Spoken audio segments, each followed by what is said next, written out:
시애틀 순복음교회 성도 여러분, 한 주간도 주님의 은혜 가운데 평안하셨습니까? 오늘도 참 좋은 날입니다. 오늘 이 귀하고 복된 주일 아침 하나님께 정성껏 예배드리시고 하나님이 우리를 위해 준비하신 그 풍성한 은혜 안에 거하시기를 예수님의 이름으로 축원드립니다. 우리 다 같이 사도신경 하심으로써 9월 17일 셋째 주 주일 예배를 하나님께 드리겠습니다. 전능하사 천지를 만드신 하나님 아버지를 내가 믿사오며 그 외아들 우리 주 예수 그리스도를 믿사오니 이는 성령으로 잉태하사 동정녀 마리아에게 나시고 본디오 빌라도에게 고난을 받으사 십자가에 못 박혀 죽으시고 장사한 지 사흘 만에 죽은 자 가운데서 다시 살아나시며 하늘에 오르사 전능하신 하나님 우편에 앉아 계시다가 저리로서 산자와 죽은 자를 심판하러 오시리라. 성령을 믿사오며 거룩한 공예와 성도가 서로 교통하는 것과 죄를 사하여 주시는 것과 몸이 다시 사는 것과 영원히 사는 것을 믿사옵나이다. 아멘.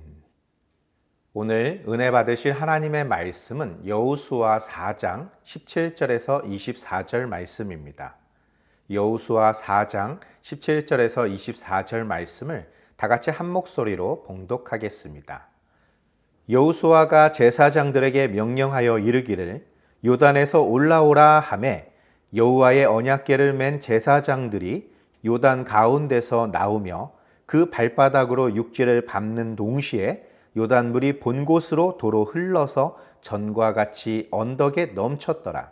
첫째 달 10일에 백성이 요단에서 올라와 여리고 동쪽 경계 길갈에 진침해 여호수아가 요단에서 가져온 그 12돌을 길갈에 세우고 이스라엘 자손들에게 말하여 이르되 후일에 너희의 자손들이 그들의 아버지에게 묻기를 이 돌들은 무슨 뜻이니까 하거든 너희는 너희의 자손들에게 알게 하여 이르기를 이스라엘이 마른 땅을 밟고 이 요단을 건넜음이라. 너희의 하나님 여호와께서 요단물을 너희 앞에서 마르게 하사 너희를 건너게 하신 것이 너희의 하나님 여호와께서 우리 앞에 홍해를 말리시고 우리를 건너게 하심과 같았나니 이는 땅의 모든 백성에게 여호와의 손이 강하신 것을 알게 하며 너희가 너희의 하나님 여호와를 항상 경외하게 하려 하심이라 하라. 아멘. 함께 봉독하신 말씀을 가지고 길갈에 세운 12돌이라는 제목으로 은혜 나누겠습니다. 40년간 이스라엘 백성들을 인도하던 모세가 죽고 이제 모세를 추종하던 그의 종 여호수아만이 남게 되었습니다.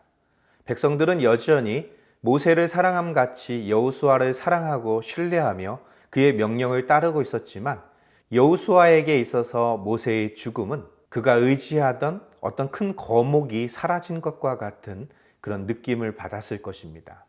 그런 여호수아에게 하나님께서는 말씀하십니다. 너는 마음을 강하게 하고 담대히 하라. 내가 모세와 함께 했던 것처럼 너와 함께 할 것이며 너로 하여금 이스라엘 백성들을 내가 약속한 땅 가나안으로 인도하게 될 것이다 라고 말씀하셨던 것이죠. 너를 당할 자가 없을 것이며 나는 너를 떠나지도 버리지도 않을 것이다 라고 약속하셨습니다. 그 약속에 대한 표적으로 하나님께서는 요단강에서의 한 기적의 사건을 보여주셨습니다. 바로 여호와의 언약궤를 맨 제사장들이 요단 강물 속으로 저벅저벅 들어가고 있을 때 그들의 발은 점점 잠기고 있었습니다. 처음에는 발목, 종아리, 무릎, 그들의 골반에 이르기까지 모두 발이 잠길 정도로 요단 강물은 힘차게 흐르고 있었습니다. 이스라엘 백성들이 요단 강물을 건너려 했던 그 계절은 1년 중 요단 강의 수위가 가장 높은 때였습니다. 제사장들은 점점 깊은 곳을 향해 그 요단강 가운데를 향하여 걸어가고 있었고 이대로 계속 가다가는 그들의 어깨에 메고 있었던 언약궤는 물론 그들의 온몸이 물에 잠길 그런 형편이었던 것입니다. 그런데 이상한 현상이 나타납니다. 그들의 발이 모두 물속에 잠겨 있었는데 더 깊은 곳을 향하여 그들이 나아가고 있음에도 불구하고 그들이 물에 잠기지 않는 것입니다. 다시 말해서 그들의 어깨에 메고 있었던 여호와의 언약궤는 물에 닿지 않고 있었다라는 것이죠. 오히려 그들이 가장 수위가 높은 요단강 가운데쯤에 이르렀을 때에는 힘차게 흐르던 요단강은 바닥을 드러낸 상태였습니다. 성경은 표현하기를 흐르던 요단강물이 끊어지고 어느 한 곳에 쌓여 있었다라는 표현을 사용하고 있습니다. 일반적인 상식으로는 도무지 설명할 수도 이해할 수도 없는 그런 초자연적인 현상이 나타나고 있었다라는 것이죠. 마치 40년 전 모세가 홍해를 갈랐을 때 그 홍해의 바닷물이 좌우의 벽처럼 세워져 있었다라고 표현하고 있는 것처럼 요단 강물이 어떤 상류의 한 지점에 벽처럼 쌓여 있었던 것입니다. 우리가 잘 알다시피 물이라는 것은 수평을 이루려는 그런 성질이 있습니다. 그런 까닭에 물은 위로부터 아래로 계속해서 흐르는 것이죠. 그런 물이 벽처럼 점점 쌓여간다. 어떤 특정한 가벽도 세우지 않은 상태에서 멀쩡한 물이 마치 벽처럼 쌓인다는 것은 오늘날 과학으로도 설명할 수 없는 부분인 것이죠. 아무튼 여호와의 언약궤를 맨 제사장들은 요단강 가장 깊은 곳인 강 가운데에 멈춰 서게 됩니다. 그 모습을 이스라엘 백성들이 지켜보고 있었다라는 것이죠. 하나님께서는 제사장들을 백성들의 무리보다 대략 1km 정도 먼저 출발하도록 하였고, 백성들은 그 정도의 거리를 두고 여호와의 언약궤를 맨 제사장들을 따라 요단강을 건너게 하셨던 것이죠. 1km 밖에서 봤을 때는 분명 요단강에 제사장들의 발이 잠기고 있었습니다. 그 뒤를 따라오던 백성들의 눈에는 저대로 계속 가다가는 법궤도 물에 잠기겠다라는 생각이 들 정도였을 것입니다. 그런데 자신들이 요단강에 도착할 때쯤에는 요단강은 마른 땅처럼 되어 있었다라는 것이죠. 참으로 신기한 일입니다. 처음부터 제사장들의 발이 요단강물에 잠기지 않았더라면 그곳에 요단강물이 흐르고 있었던 것조차 모를 정도로 마른 땅이 되어 있었다라는 것입니다. 하나님의 명령을 받은 여호수아는 각 지파별로 한 명씩을 선택하여 그 제사장들이 서 있던 그곳에서 각각 한 사람당 한 개의 돌을 어깨에 메고 요단강을 건너게 하였습니다. 그것이 오늘 우리가 함께 봉독한 본문 말씀의 배경입니다. 여호수아 4장 17절에서 18절에는 이렇게 기록되어 있습니다. 여호수아가 제사장들에게 명령하여 이르기를 요단에서 올라오라 하매 여호와의 언약궤를 맨 제사장들이 요단 가운데에서 나오며 그 발바닥으로 육지를 밟는 동시에 요단물이 본 곳으로 도로 흘러서 전과 같이 언덕에 넘쳤더라. 아멘. 이스라엘 백성들이 모두 다 무사히 요단강을 건너갔을 때 여호수아는 여호와의 언약궤를 메고 있는 제사장들에게 명령합니다. 너희도 요단강을 건너오라는 것이죠. 그런데 또 놀라운 기적이 일어납니다. 그들의 발이 육지에 닿는 순간 그 상류 쪽 어느 한 곳에 켜켜이 쌓여 있었던 물이 갑자기 요단강으로 쏟아져 흐르게 되었던 것이죠. 과거 이스라엘 백성들이 홍해를 건넜을 때 그때 갈라졌던 홍해가 다시 회복하여 그 모든 애굽의 군대, 그 마병들이 바다에 수장되었던 것처럼 여호와의 언약궤를 메고 하나님께서 약속하신 땅 가나안의 발을 딛는 그 순간에 요단 강물은 원래의 모습으로 되돌아왔다라는 것입니다. 이와 같은 기적은 사람의 상식으로는 도저히 이해할 수 없는 일인 것이죠. 상대할 수 없는 강한 적군과 싸워 이긴 그런 승리와는 비교도 할 수 없는 것입니다. 그들이 요단강을 건너기 전 요단 동편에서 아모리 족속의 왕 시온과 바산 왕 옥이라는 거인족들과 싸워서 큰 승리를 거두었는데 성경은 그 왕들에 대하여 이런 표현을 쓰고 있습니다. 그의 침대는 철로 만들어졌고 그 길이 또한 4m 20이 넘는 그런 사이즈였다고 기록하고 있습니다. 이러한 것을 성경에 기록해 놓은 까닭은 바로 바산 왕 옥이라는 사람의 신장이 얼마나 거대했는지를 단적으로 보여주는 것입니다. 성서학자들은 추정하기를 그는 3m 90 정도의 신장을 가졌을 것으로 추정하고 있습니다. 거의 4m에 육박한 그런 거인인 것이죠. 우리가 거인 하면 떠올리는 사람이 있죠. 바로 다윗이 싸워 쓰러뜨렸던 골리앗입니다. 그의 신장은 2m 92cm입니다. 다시 말해서 골리앗을 이 바산 왕 옥 옆에 두면 어린아이와 같았을 것이다 라는 것입니다. 그런 아모리 족속, 즉 거인 족속이라고 할 수 있는 요단 동편에 거주하고 있었던 그 마지막 거인족들을 이스라엘 백성들에 의해서 모두 제거되었다라는 것이죠. 이것만 보아도 이스라엘 백성들이 걸어온 길은 논리적으로나 상식적으로 설명이 불가능합니다. 그들이 40년간 있었던 곳은 어디였습니까? 먹을 양식과 마실 물이 풍족한 그런 환경이었습니까? 사람들이 거주하기에 쾌적한 그런 모든 것을 갖춘 환경이었습니까? 전혀 그렇지 않았습니다. 일주일도 버티기 힘들 정도의 그런 척박한 땅이었습니다. 지난 40년 동안 이스라엘이라는 한 민족이 광야에서 모두 죽임을 당했어도 이상할 것이 없는 그런 환경이었다라는 것이죠. 그들이 그런 환경에서도 살아남았고, 설령 그렇게 살아남았다 할지라도 그들과는 상대도 되지 않는 대적들을 너무나 쉽게 이겨버렸다라는 것이죠. 거기에 덧붙여 40년 전 그들이 홍해를 건넌 것과 같은 동일한 사건이 요단강에서 일어난 것으로 인하여 이스라엘 백성들 뿐만 아니라 그것을 지켜보고 있었던 가나안의 족속들까지 그들의 간담이 녹아내릴 정도로 이스라엘과 함께 하시는 여호와 하나님이 얼마나 강하신 분인지, 그리고 그들의 조상들에게 약속하셨던 것 같이 그 여호와 하나님께서는 이 땅을 그 백성들에게 내어주실 것이라는 그런 공포, 그런 두려움에 휩싸이게 될 정도였다라는 것입니다. 여호수아와 이스라엘 백성들이 해야 할 것이 있다면 그들보다 더 강한 군대를 보유하는 것, 그들보다 더 용맹하게 그들과 맞서 싸우는 것이 아닙니다. 바로 그들과 함께 하시는 하나님을 믿으며 그 약속을 붙들고 하나님의 말씀 앞에 순종하는 것입니다. 바로 그것이 마음을 강하게 하는 것이며 담대히 하는 것이고, 하나님께서 그들에게 주셨던 말씀을 주야로 묵상하며 그 말씀에서 좌로나 우로나 치우치지 않는 그러한 삶인 것입니다. 여호수아 4장 19절에서 20절 말씀에 이렇게 기록되어 있습니다. 첫째 달 10일에 백성이 요단에서 올라와 여리고 동쪽 경계 길갈에 진침해 여호수아가 요단에서 가져온 그 12돌을 길갈에 세우고. 아멘.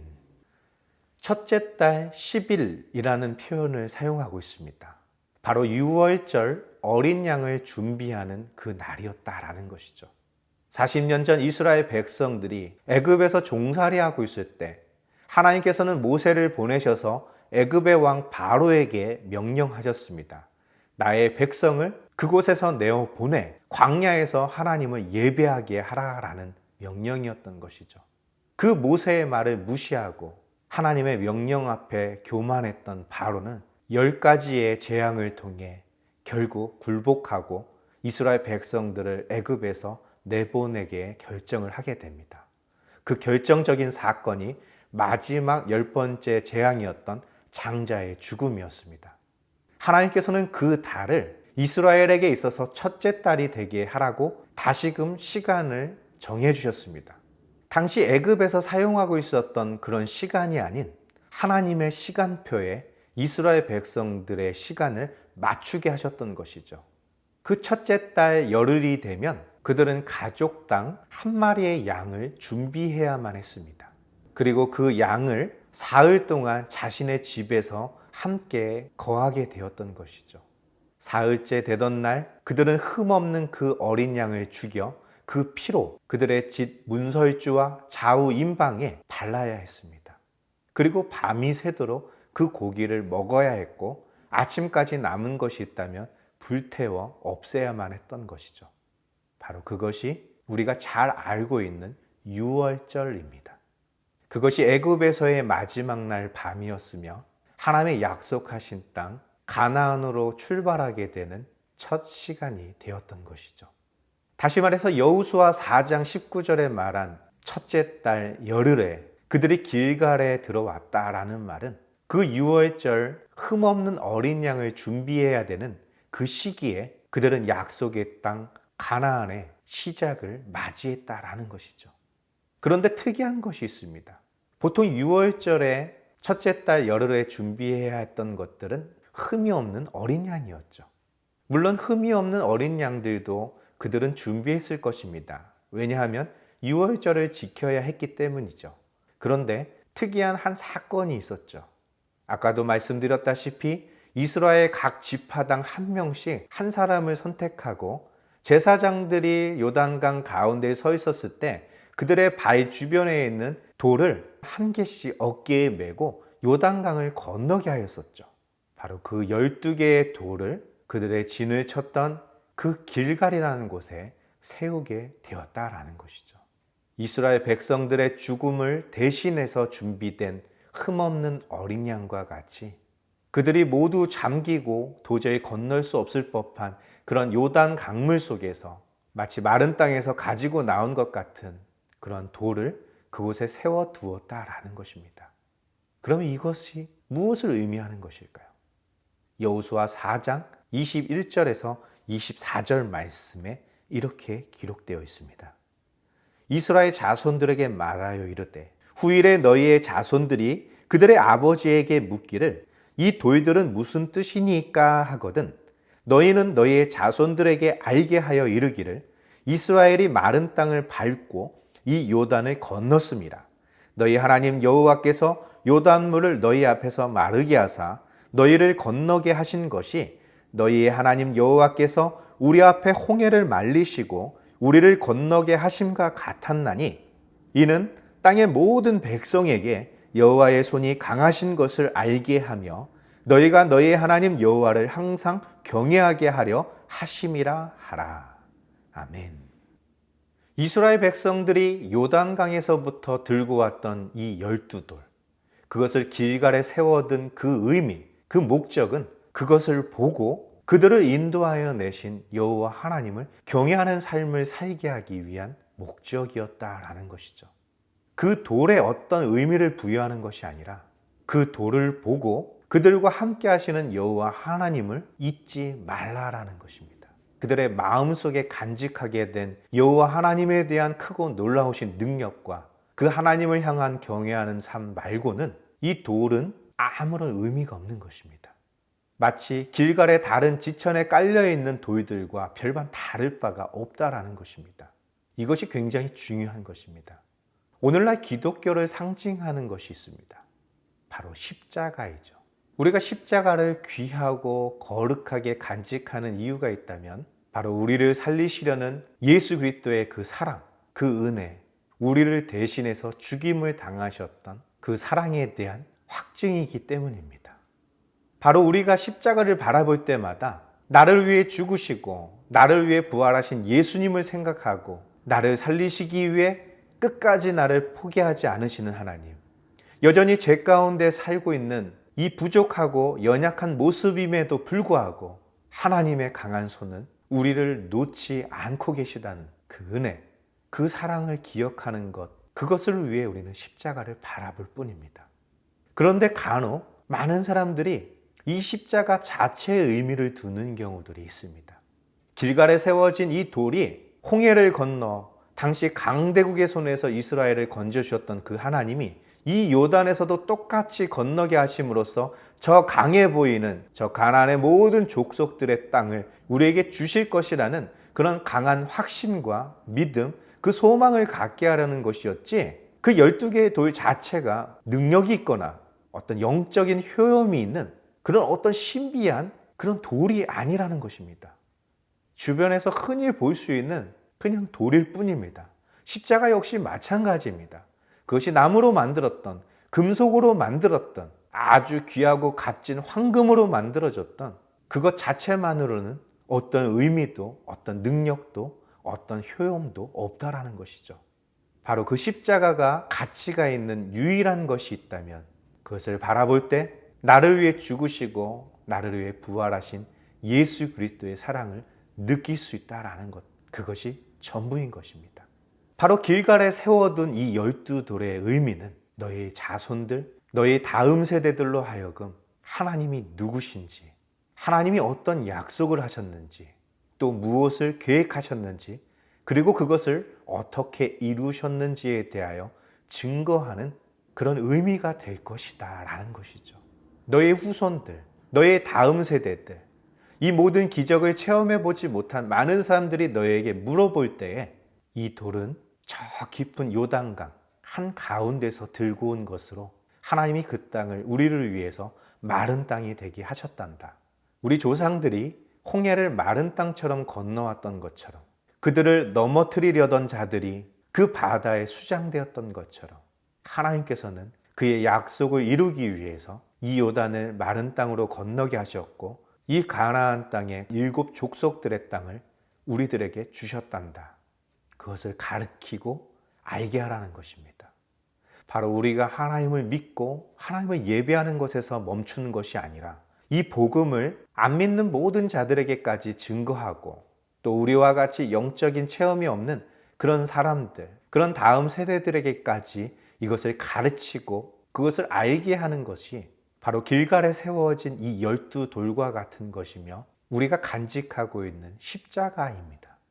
그것 자체는 우리 주변에서 흔히 볼 수 있는 것과 별반 다를 바 없어 보이지만, 그러나 그것이 가지고 있는 영적인 의미는 우리는 하나님을 경외하게 될 것이고, 하나님을 대적하는 자들은 하나님을 두려워하게 될 것이라는 것을 상징하는 것이며 그것을 알게 하는 것입니다. 이것이 믿음의 삶을 살고 있는 우리들에게 있어서 간직해야 될 가장 소중한 마음입니다. 우리들에게 있어서 길갈에 세워둔 12돌은 무엇입니까? 여러분들에게 있어서 하나님이 나와 함께 하셨다, 하나님이 나를 도우셨다, 하나님이 나에게 약속하신 것을 반드시 이룰 것이다 라고 할 수 있는 그 믿음의 표적들은 무엇입니까? 바로 그것이 길갈에 세워진 12돌이며 예수 그리스도께서 우리를 위해서 달리셨던 그 고난의 십자가인 것입니다. 하나님께서는 여러분들 한 사람 한 사람에게 은혜를 베푸셨습니다. 그 은혜 가운데 그 누구에게도 부정할 수 없는 여러분들만의 길갈에 세워진 12돌이 있으실 것입니다. 여러분들만의 간직하고 있는 그 은혜의 십자가가 있을 것입니다. 그것을 바라볼 때, 그것을 기억할 때 우리와 함께 하시는 하나님, 우리에게 약속하신 것을 반드시 이루시는 하나님을 믿고 신뢰할 수 있게 된다라는 것이죠. 바로 그 믿음으로 말미암아 우리가 구원을 받고 하나님의 축복을 누리게 되는 것입니다. 오늘 이 시간 우리에게 주셨던 그 하나님의 은혜, 그 하나님의 축복, 그 하나님의 사랑을 기억하고 힘들고 어려운 환경 속에서도 끝까지 이 믿음의 삶을 살아가는 저와 성도님들 되시기를 예수님의 이름으로 축원드립니다. 다 같이 기도하겠습니다. 살아서 역사하시는 좋으신 아버지 하나님 감사합니다. 우리는 많은 기적을 바라고 우리 앞에 많은 축복이 펼쳐지기를 바라며 하나님께 기도합니다. 그러나 그러한 축복은 이미 하나님께서 우리에게 약속하신 것입니다. 주님의 나라가 이 땅에 임하실 때에 우리가 그 안에서 축복을 누리고 하나님과 함께 그 즐거움에 참여하는 우리 모두가 되게 도와주시옵소서. 주님께서 함께 하심을 믿사오며 모든 말씀 우리 주 예수 그리스도의 이름으로 감사하며 기도드리옵나이다. 아멘. 우리 다 같이 주기도문 하심으로써 9월 17일 셋째 주 주일 예배를 모두 마치겠습니다. 하늘에 계신 우리 아버지여, 이름이 거룩히 여김을 받으시오며 나라가 임하시오며 뜻이 하늘에서 이루어진 것 같이 땅에서도 이루어지리이다. 오늘 우리에게 일용할 양식을 주시옵고 우리가 우리에게 죄지은 자를 사하여 준 것 같이 우리 죄를 사하여 주시옵고 우리를 시험에 들게 하지 마시옵고 다만 악에서 구하시옵소서. 나라와 권세와 영광이 아버지께 영원히 쌓옵나이다. 아멘. 우리를 향한 하나님의 사랑과 우리를 위해서 행하실 하나님의 능력은 우리의 상상을 초월할 것입니다. 우리는 환경을 바라보며 때로는 마음이 녹아지고 때로는 하나님 앞에 원망할 수도 있을 것입니다. 그러나 하나님께서는 우리에게 말씀하십니다. 두려워하지 말고 강하고 담대하라고요. 하나님의 약속을 믿으라고. 하나님의 팔은 너희 앞에 다가오는 가난과 저주와 실패, 그 모든 것보다 강하시다는 것을, 그리고 그 하나님을 신뢰하며 이 믿음의 삶을 살아가는 것을 하나님은 간절히 바라고 계시다는 것입니다. 그런 믿음으로, 그런 소망을 품고 하나님이 주신 그 사랑으로 이 땅을 살아갈 때 하나님께서는 우리와 늘 함께 하실 것이며, 더딘 것처럼 보여질지라도 하나님이 정하신 때에 반드시 그 축복이 이루어질 것입니다. 길갈에 우리 발이 밟는 그 순간까지, 하나님이 약속하신 땅에 거하는 그날까지 이 승리의 믿음의 삶을 살아가는 저와 성도님들 되시기를 예수님의 이름으로 축원드립니다. 한 주간도 믿음 가운데 승리하셨다가 또 다음 주 우리 함께 하나님을 예배하겠습니다. 할렐루야!